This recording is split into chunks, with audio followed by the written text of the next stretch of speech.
Channel beriman dengan logika sehat, channel edukasi Kristen yang diperuntukkan bagi setiap orang Kristen.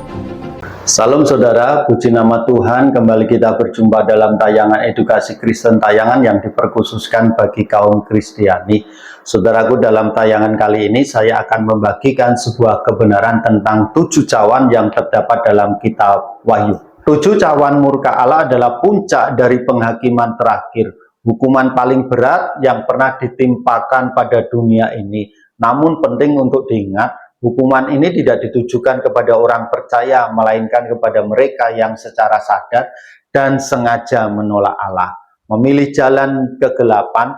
Tahapan penghakiman, sebuah peringatan penuh dengan makna. 7 cawan ini bukan hanya serangkaian peristiwa kehancuran, melainkan sebuah narasi teologis yang mengungkapkan karakter Allah yang adil dan kudus. Cawan yang pertama, bisul sebagai konsekuensi pilihan. Malaikat pertama mencurahkan isi ke bumi, dan bisul yang berbahaya menimpa mereka dan memilih untuk mereka tanda antikris dan menyembah patungnya. Ini adalah konsekuensi dari komitmen mereka kepada Sang Antikristus, sebuah peringatan keras bagi mereka yang menolak keselamatan dari Tuhan. Syukurlah kita yang setia dan berpegang teguh pada Kristus, kita tidak akan mengalami penghukuman ini. Cawan yang kedua dan yang ketiga, keadilan yang tepat sasaran. 2 cawan berikutnya menunjukkan bagaimana keadilan Allah mulai dinyatakan dalam menghukum dosa. Cawan kedua mengubah lautan menjadi darah, memusnahkan semua kehidupan di dalamnya. Cawan ketiga melakukan hal yang sama pada sungai dan mata air. Malaikat yang bertanggung jawab atas air ini menyatakan bahwa hukuman ini adil, sebab mereka yang dihukum telah menumpahkan darah orang-orang kudus dan para nabi. Hukuman ini adalah manifestasi dari prinsip tuayan dari apa yang ditabur, darah ditukar dengan darah. Cawan yang keempat dan yang kelima, hati yang mengeras dalam kegelapan. Malaikat keempat mencurahkan isinya ke matahari, menyebabkan panas yang dahsyat dan membakar manusia. Namun alih-alih bertobat, mereka justru menghujat Allah. Kemudian cawan yang kelima membawa kegelapan yang pekat, menyebabkan penderitaan hebat di kerajaan Antikristus. Namun lagi-lagi mereka menolak untuk bertobat.